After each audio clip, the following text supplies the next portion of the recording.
ยืนประมาณนี้พี่น้องให้เราใส่เราให้เข่าเราคานนะประมาณนั้นแหละใช่ไหมเพิ่นหนังดุนบ่ได้เนาะโอ้ยันปวดขอบคุณขอบใจผู้ใหญ่ขอบใจหลายๆเด้อผู้ใหญ่ใจบุญมาช่วยเพิ่นทางบ่ใจก็ต้องขอบคุณขอบคุณ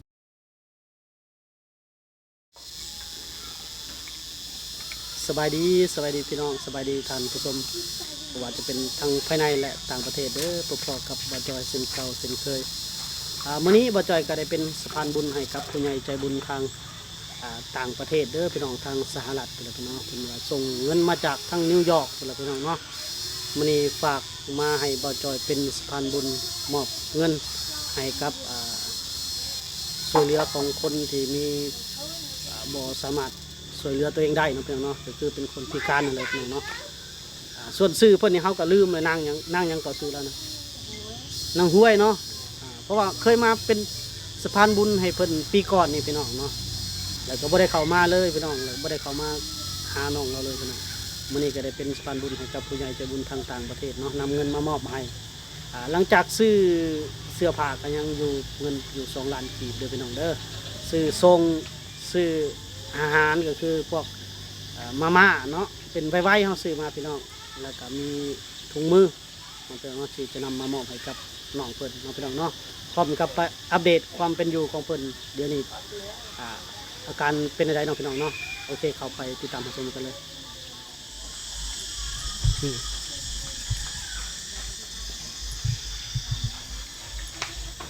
โอ้ได้อยู่เฮือนงามเลยเนาะสบายดีได้ยุ่งเฮือนงามเลยเนาะงามงั้นเดี๋ยวเบิ่งเฮือนเพิ่นก่อนพี่น้องโอ้มีแบบนี้เลยพี่น้องแพทย์ห้องน้ำห้องรับประทายนะเบิ่งพุ่นเวทถ่ายอันใดก็นี่ก็เห็นมันละบ้าโอ้แพทย์ห้องน้ำอย่าเผาไปก็เจ้าก็อย่าเผาไปคอยพึ่งเข้ามานี่ถามก่อนเว้าแล้วก็ผ่านไปนี่ได้ก่อนเล่าลำบากก็ได้ก่อนละบ้าเราไปถ่ายเบาพุ่นเราไปถ่ายลงแต่เหือนนะพุ่นโอ้คานไปพุ่นเนาะยันว่าคอยไปดูละเมืองคอยไปเห็นนั่นเราสัมภาษณ์เนียนห้องน้ำได้เงินไม่ได้เกี่ยวดอกเงินนะเฮ็ดห้องน้ำเราสบายเราอาบน้ำเลยสบายอันนี้เราเบิ่งนี่มดบาดนี่คนนี่มดบาดนี่พุ่นลงอาบน้ำนะบัดแดดนี่จนระเบาะอยากตายคอยไปยักบ้องเลยคอยไปทางนั้นคอยไปตากน้ำนี่เจ้าผู้เห็นน่ะเนาะลำบากแห้งเนาะลำบากท่านถ่ายเอาเงินเอาคำให้กับบ่ซ้ำเฮ็ดห้องน้ำให้เนาะเงินไม่ได้เกี่ยวดอกกับเงินนี่เฮ็ดแต่ห้องน้ำให้เพิ่นนั่นแหละอันนั้นจะถ่ายเฮ็ดห้องน้ำแล้วได้ห้องน้ำให้เราเลยคือว่าให้เราสบายขึ้นกว่าเก่าเนาะในการใช้ชีวิตโดยขอบใจที่เจ้าเพื่อนนั่นแบบนี้ปกติดอกบะระบากเพิ่นเห็นเพิ่นนั้นย่างกับบ่ได้เป็นรอยมดนี่บัดจะกินข้าวอีกเบิ่งนะกินเครื่องกินกับบ่มีใครอยากตักน้ำแน่ใครอยาก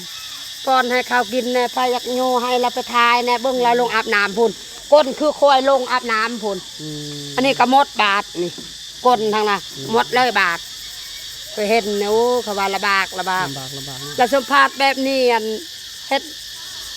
อันนั้นน้ำสบายเลยเพิ่นโดยเงินนั้นไม่ได้เกี่ยวดอกเรื่องเงินเราลงอาบน้ำนะว่าโอ้แดดอันนี้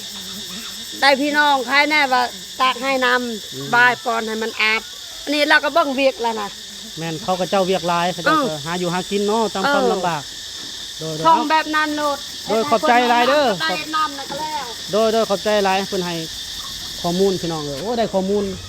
เนาะเพิ่นว่าลำบากโอ้นี่มึงเราไปก็บ่ได้ฮอดไสดอกมันยากโอ้ยเนาะยากเนาะยากไปอาบน้ำเนาะอาบน้ำเข้าห้องน้ำเนาะโอ้นี่เฮือนนี่ลงง่ายอยู่บ่ไปง่ายบ่ไปง่ายแซงลงยากอยู่บ่นั่งยับเข้ามาเนี่ยอย่าอยู่ไปไกลหลายยับเข้ามาเนี่ยโอ้ไปอาบน้ำปลาดินเลยโอ้นี่ข้างปลาดินไปโลนข้าวเฉามันยากเนาะยากเลยวิ่งเข้าดิกิตุกเลยบอดิเข้าดิกิตุกบอเจ้าดิ เจ้าเข้าตกบาดีในนา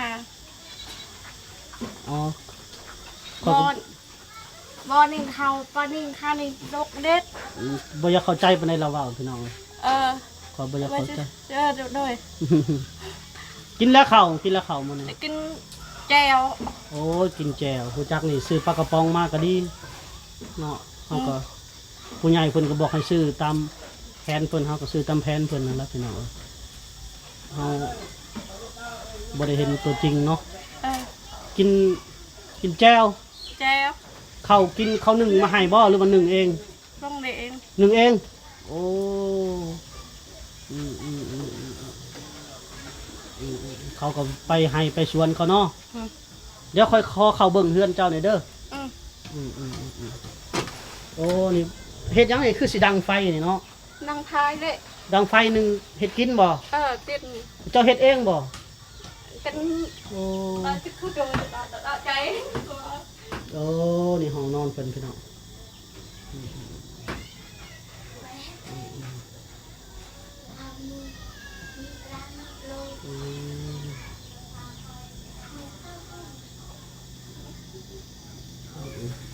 บนนอนเพิ่นเนาะ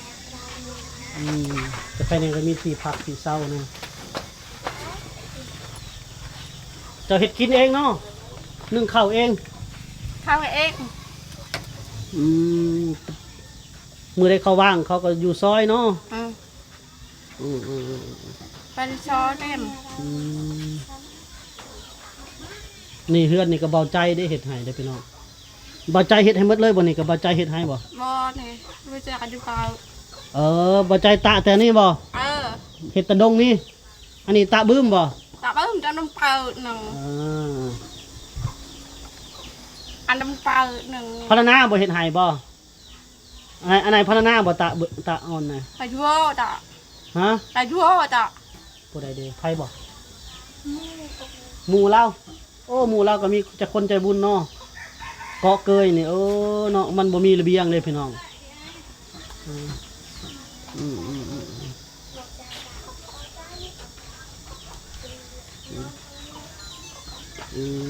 หรือว่าเงินเบาใจบ่เงินเบาใจแหละเบาใจจ้างเขาเฮ็ดบ่ตัวนี้ได้ตัวเกยนี่ได้นี่ถามละหน่อยบ่จอยก็บ่ฮู้เด้อพี่น้องเอ้ยขออภัยเด้อทางว่าผู้ใดฮู้ข้อมูลเนาะเพราะว่าเฮาก็บ่ได้ฮู้จักแต่เฮือนนี่บ่ใจเป็นคนสร้างบ้านนี่นะแต่ว่าอันนี้บ่ฮู้เด้ออันนี้แต่ก่อนเฮามาบ่เห็นเด้โคนมองเราคานลงไปอาบน้ำอยู่พุ่นพี่น้องลำบากไปเข้าห้องน้ำไปอาบน้ำเนาะมันไกลเด้อพี่น้องคือยายเพิ่นเว้าสู่ฟังเฮาแล้วคันได้ห้องน้ำให้เราเนาะเงินคำบ่เอาก็ยังได้เพิ่นว่านี่อ้ายเพิ่นบ่อยู่เดี๋ยวเฮารออ้ายเพิ่นเข้ามาลิ้นน้ำเพิ่นก่อน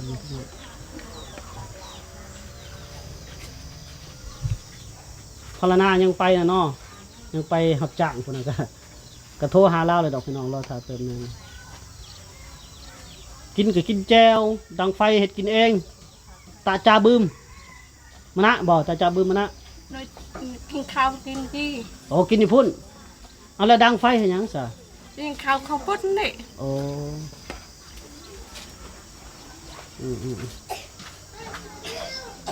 ตัวเรานุ่งสินนี่เนาะเวลาไปมา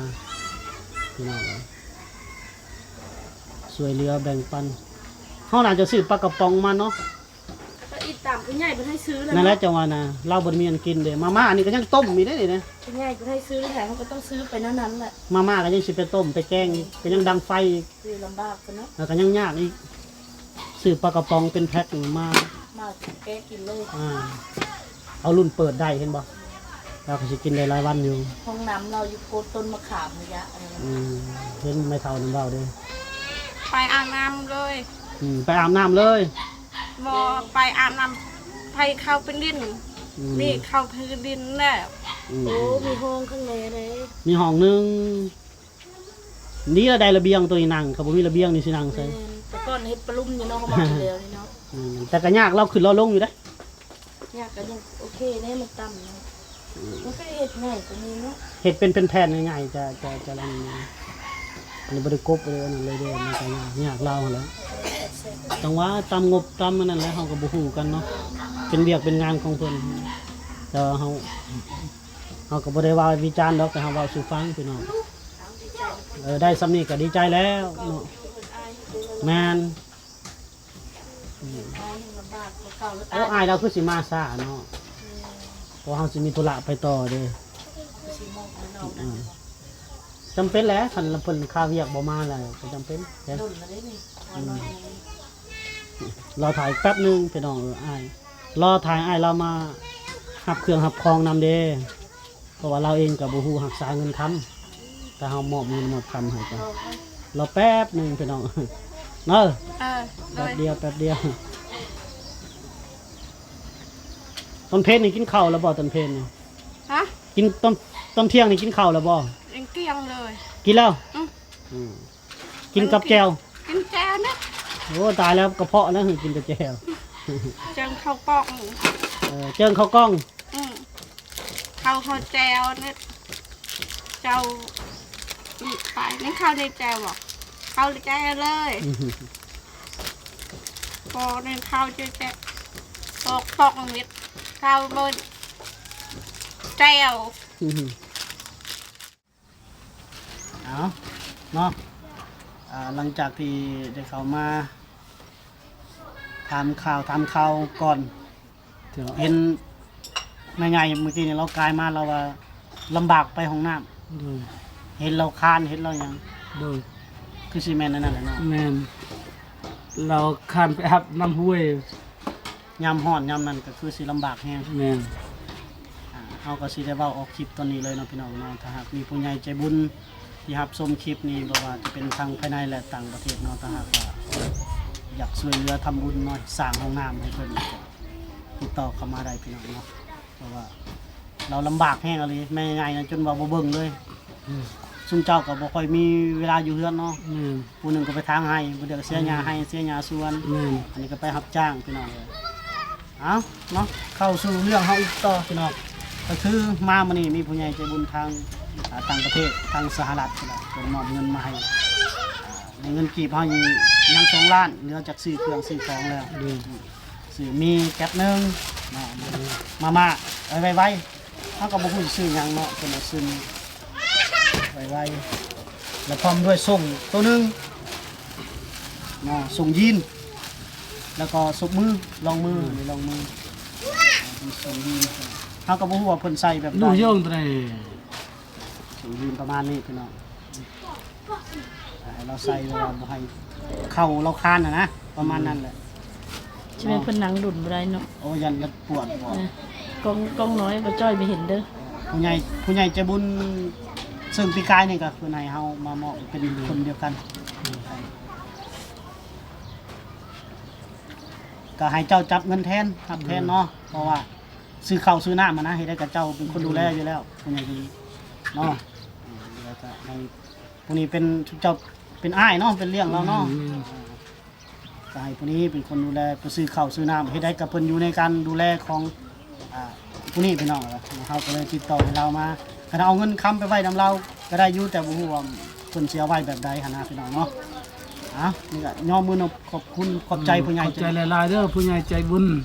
มาช่วยเพิ่น ทางบ่อใจก็ต้องขอขอบคุณข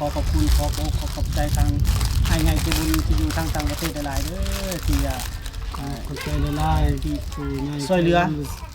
ช่วยเพิ่นซื้อข้าวซื้อน้ำแม่น ทางแล้วก็ดีใจแล้วก็ต้องขอบใจที่เพิ่นให้บ่จอย เป็นส่วนหนึ่งให้เป็นสะพานบุญช่วยเหลือคนที่ทุกข์ยากลำบากเนาะแล้วก็คืออย่างเช่นน้องเช่นน้องทางด้านพิการนะเพิ่นเนาะต้องขอขอบคุณไปหลายเด้อขอให้เพิ่นมีแต่ความสุขความเจริญขอให้ร่ำให้รวยกว่าเก่าเนาะสุขภาพแข็งแรงเนาะเดินทางตลอดปลอดภัยเนาะทำงานการใดก็ขอให้เจริญรุ่งเรืองเนาะขอขอบใจเด้อ ขอบใจหลายนะที่ไหนตัว โอเคแล้วเนาะพี่น้องเนาะก็ถือว่าภารกิจสะพานบุญเสร็จสิ้นเป็นทีโดยโอเคขอบใจเป็นทีเรียบร้อยแล้วพี่น้องเนาะก็คือว่าอะไรพี่น้องเนาะความลำบากของคนที่เป็นบ่สมบูรณ์ในกระโตกจะประมาณนี้พี่น้องเนาะว่าจะเป็นการไปการมานี่คือบ่าวเรานี่ก็ยังมีเวียกอยู่เด้เพิ่นก็ญาติเวลาออกมา ให้เพิ่นมาเป็นพยานนำรับเงินรับคำนำพี่น้องเนาะดังที่ผู้ใหญ่ใจบุญเพิ่นบอกว่าผู้ใหญ่ใจบุญเพิ่นบอกว่าให้อ้ายเราเข้ามานำเด้อมารับเงินนำมอบเงินมอบคำกะให้มอบน้ำอ้ายเราเพราะว่าจะบ่ได้ไว้น้ำผู้นี้พี่น้องเนาะเพราะว่าก็คือว่าเลยบางเทื่อเพิ่นเอาเงินไว้เอาคำไว้บ่ดีอะนะอาจจะตกเหียเสียหายพี่น้องเนาะก็ต้องเข้าใจนำกันเด้อพี่น้องเด้ออันนี้บ่จอยเฮ็ดตามคำแนะนำสีนำของผู้ใหญ่ใจบุญที่เพิ่นบอกมาพี่น้องเนาะเอาละเฮาก็สิได้ขอจบคลิปไว้สำนี้เนาะผิดพลาดประการใดกราบขอโทษขออภัยหลายเด้อเนาะพบกันใหม่ในEPหน้าพี่น้องสำหรับ EPนี้บ่จอยและสาวผู้ไทยขอกล่าวคำว่าสบายดี